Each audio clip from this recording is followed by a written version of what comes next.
देगलूर नगरपालिकेच्या नवनिर्वाचित नगराध्यक्षा आमच्या भगिनी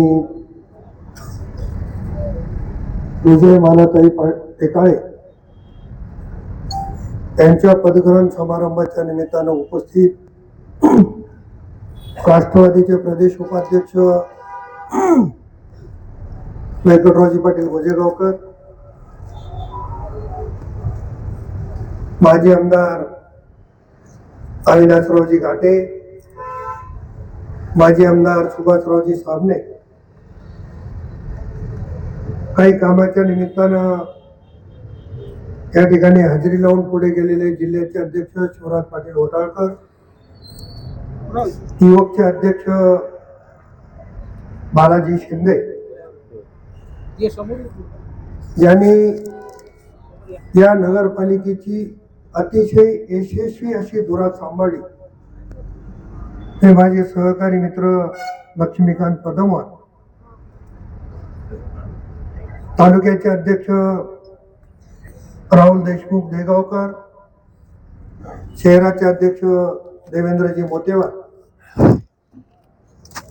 आमचे ज्येष्ठ सहकारी शिवाजीराव कणकट्टे, मधुकर सावकार नारलावार, आमचे ज्येष्ठ श्रीरंग पाटील वाटापूरकर, उत्तम कुमार कांबळे, व्यंकटरावजी भोसले, मंगल देसाई आलूरकर, आसिफ पटेल, माजी नगराध्यक्ष आमचे मित्र विवेकजी केरुरकर, कृषी उत्पन्न बाजार समितीचे उपसभापती पंकज देशमुख करटकेडकर, माजी सभापती अनिकेत पाटील राजूरकर, दयानंद सूर्यवंशी, राजेश संभाजीराव मंडगेकर, खालिद पटेल, दिगंबरराव कोरवाल, ज्यांनी देगलूरमध्ये माझ्या फोटो काढल्या, पण दिल्लीत येऊन फोटो काढल्या, ते फोटोग्राफर सुनील मुधोळकर, आपल्या नगरपालिकेच्या मुख्य कार्यकारी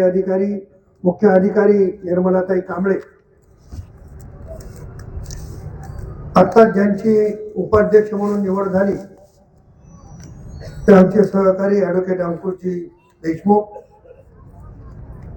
नगरपालिकेच्या गटनेत्या आमच्या भगिनी उज्ज्वलाताई लक्ष्मीकांत पदमवार,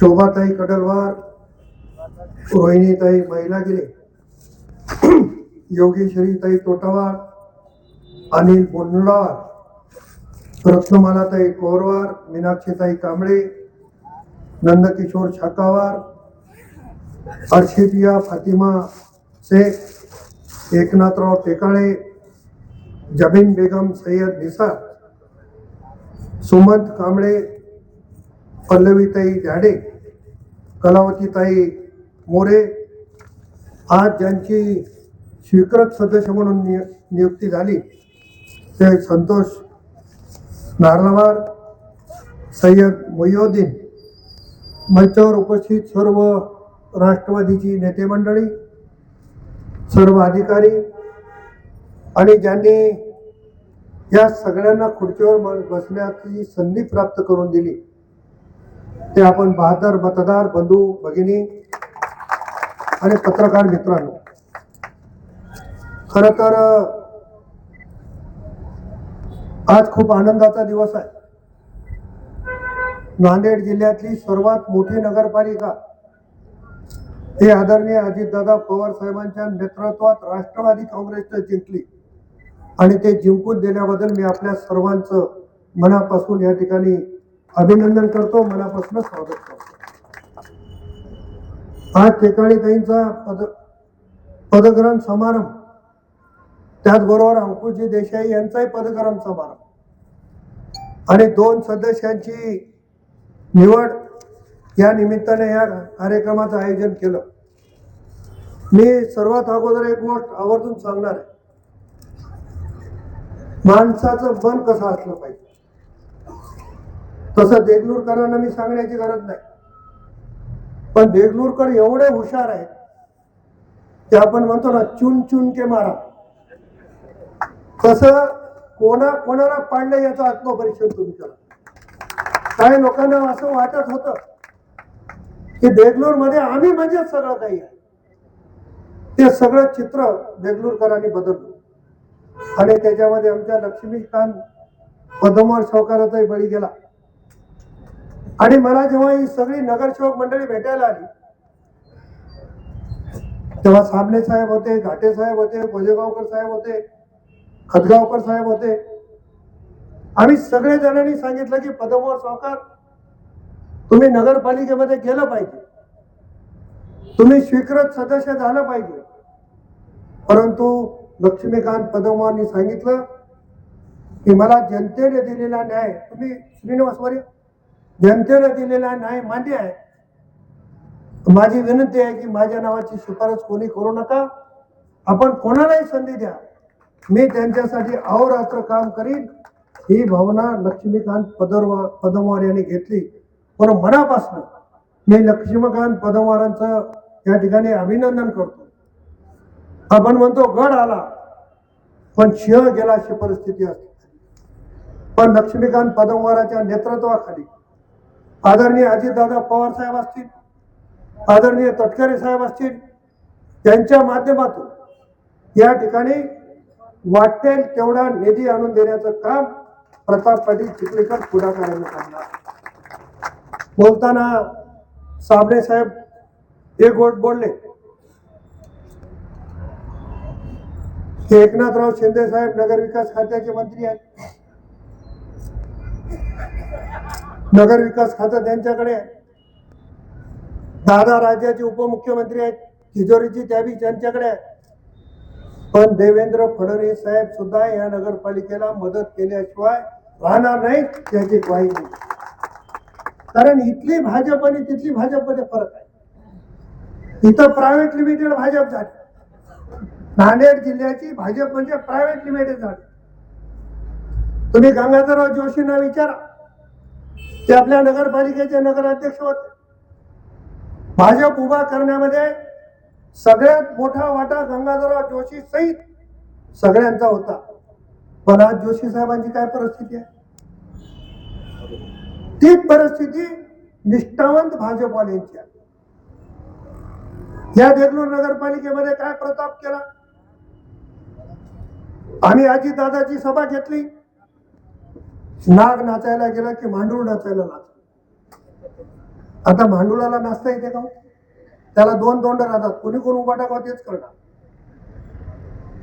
आणि जिथं सभा झाली जोरजोरात वलगडा झाल्या. जे 5 वर्षाला येणारा नेता या निवडणुकीत दिसला पण नाही, हे देगलूरकरांनी दाखवून दिलेलं आहे. गलोगलीमध्ये आमच्या लोह्याला फिरावं लागलं. स्वतःला राज्याचा, स्वतःला जिल्ह्याचा नेता समजायचं, देगलूर नगरपालिकेमध्ये 4-5 सभा घ्यावा लागला. आणि देगलूर नगरपालिकेमध्ये काय प्रताप घडला हे तुम्हाला माहिती आहे. लोक काळानुसार लोकांची आहे लक्षातच येत नाही की आज जी सासू आहे, आज जी सून आहे, ती उद्या सासू होणार आहे. पण सासूनं फार त्वऱ्यात राहायची गरज नाही की मी मरेपर्यंत मीच सासू आहे. जिल्ह्यातल्या लोकांना असं वाटतं की मी मरेपर्यंत या जिल्ह्याची सासू मीच आहे. अरे सुना तुझ्यापेक्षा फार हुशार निघाल्या, तुला बेदखल करून टाकण्यासारख्या सुना झाल्या, आणखी अवस्था निर्माण झाली. परमेश्वर करो यांना सुबुद्धी कधी मिळेल. उल्लेख केला साबळे साहेबांनी, उल्लेख केला घाटे साहेबांनी, उल्लेख केला गोजेगावकर साहेबांनी. माझे पत्रकार मित्र काही आमचे हितचिंतक मित्र सातत्यानं बोलत होते की भारतीय जनता पक्षाचे 5 आमदार, मागच्या दाराचे 2 खासदार आणि राष्ट्रवादीचा 1 आमदार काय करू शकतो? प्रताप पाटील एकटा नाही करू शकत, ही टीम आहे. आणि समोर बसलेली जनता आहे. जोपर्यंत समोर बसलेली जनता सोबत आहे तोपर्यंत कोणी कोणाचं काही करू शकत नाही. करणारा तो समोरचा आहे. मी जेव्हा दिल्लीत तुमच्या आशीर्वादाने गेलो, मला लोक विचारायचे अशोक चव्हाण को आपने हराया क्या? मी त्यांना सांगायचं हराने वाले नांदेड में है, जीतने वाला दिल्ली में आया. ही किमया तुम्ही करून दाखवली आणि त्यांच्या नेतृत्वाला सबसे नाकारून इथं त्यांचा भोपळा भोपळाच आहे ना हरिजन भाजपचा, ते प्रायव्हेट लिमिटेड भाजप. इथली भाजप जर ताकदीने लढली असती तर बिचारे 4-5 निवडून तरी आले आहेत. ही अवस्था ज्या जिल्ह्यामध्ये होत आहे त्या फार खोलामध्ये मी जाणार नाही. निवडणुकीच्या कालावधीमध्ये मी ज्या ज्या ठिकाणी आलो, आमचे ही सगळी नेते मंडळी ज्या ज्या ठिकाणी गेली, प्रदेशाचे अध्यक्ष आमचे तटकरे साहेब आले, महिला मोर्चाच्या अध्यक्ष आमच्या रुपालीताई आल्या, नवाब मलिक साहेब आले, आमचे इद्रिस भाई आले, आणि त्यांनी जो जो शब्द निवडणुकीच्या काळामध्ये दिला ते पूर्ण करण्याची जबाबदारी आता निश्चितपणानं आमच्यावर पडलेली आहे आणि ते निश्चित केल्याशिवाय राहणार नाही. देगलूरकरांचं जे कर्तव्य होतं तुम्ही पार पाडलं.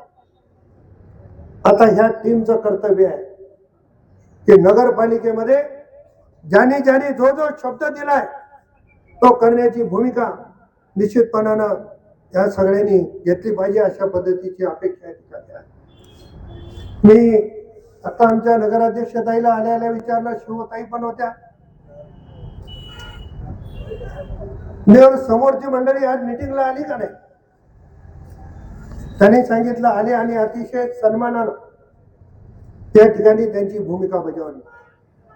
मी आज काँग्रेसच्या मंडळीला सांगू इच्छितो की तुमचा सन्मान, तुम्ही ज्या बैठकीमध्ये सन्मान करण्याची भूमिका घेतली तोच सन्मान आमचे अध्यक्ष उपाध्यक्ष आणि नगरसेवक तुमचा करतील आणि तुमचा सहयोग घेऊन या नगरपालिकेमध्ये विकासाची कामं आपल्याला पार पडायची. निवडणुकीपुरतं राजकारण, निवडणुकीपुरता विरोध मी समजू शकतो, निवडणुकीमध्ये मतभेद होतात, परंतु आपण दिलेला न्याय, आपण दिलेला कौल मान्य करून सगळ्याला घेऊन चालण्याची पद्धत आदरणीय अजितदादांच्या नेतृत्वामध्ये आम्ही सगळ्यांनी शिकली आहे. म्हणून मला खात्री आहे की आमच्या अध्यक्षताई असतील, अध्यक्षताईंच्या सोबत एक अनुभव असलेलं नेतृत्व आम्ही ॲडव्होकेट अंकुश देसाई यांना उपाध्यक्ष करण्याची संधी दिली. मी गोजेगावकर साहेबांना इथं आल्यावर विचारलं की तुम्ही उपाध्यक्षाचं नाव कोणाचं सांगितलंय, स्वीकृत सदस्याचं कोणाला सांगितलंय? आम्हाला कळू सुद्धा दिलं नाही. आम्ही त्यांना सांगितलं तुम्ही जे सांगाल ते आम्हाला मान्य राहणार आहे, कारण करायचं तर शेवटी राष्ट्रवादीच करायचं. त्याच्यामुळे कोणी झालं तरी आता अनेकाचे स्वीकृत सदस्य होण्याचा इच्छा असू शकते, पण कोणी वेगळं समजण्याची गरज नाही. सगळ्याला संधी देण्याची भूमिका राष्ट्रवादी काँग्रेसचा एक जिल्ह्याचा प्रमुख म्हणून निश्चितपणानं करू, एवढे या ठिकाणी सांगतो. गोजेगावकर साहेबांनी एक उल्लेख केला की 2 दिवसाला तरी पाणी मिळालं पाहिजे दिवसा. मी लागली त्यांच्याकडनं माहिती घेतली की आता करटखेडच्या धरणावरनं आपल्याकडे पाणी पुरवठा आहे, येणाऱ्या काळामध्ये आपल्याला लेंडीवरनं करावं लागणार आहे आणि त्याच्यासाठीचं प्रपोजल तात्काळ तयार करून ते मंजूर करून द्यायची जबाबदारी आमची सगळ्याची राहणार आहे. कारण शहरामध्ये शुद्ध पाणी पुरवठा आणि 100% जनतेला पाणी मिळालं पाहिजे याची देखील काळजी आम्ही निश्चितपणाने घेऊ आणि सुंदर देगलूर, स्वच्छ देगलूर आणि हरित देगलूर करण्याचा या टीमच्या नेतृत्वामध्ये आमचा मानस आहे आणि या कामासाठी आपण सर्वांनी सहकार्य करावं अशा पद्धतीची या ठिकाणी आग्रहाची विनंती करतो. खूप गोष्टी बोलण्यासारख्या आहेत, परंतु महापालिकेचा कार्यक्रम लागलेला आहे, तिथेही जायचं आहे. खतगावकर साहेब येणार होते, काही अडचणीमुळे ते येऊ शकले नाहीत, परंतु त्यांनी त्या ठिकाणी आपल्या सर्वांना शुभेच्छा दिलेल्या आहेत. मी आपल्या सर्वांचं पुन्हा एकदा मनापासून त्या ठिकाणी ऋण व्यक्त करतो आणि नवनिर्वाचित अध्यक्ष, उपाध्यक्ष आणि त्यांच्या टीमला खूप खूप शुभेच्छा देतो. धन्यवाद. जय हिंद, जय महाराष्ट्र.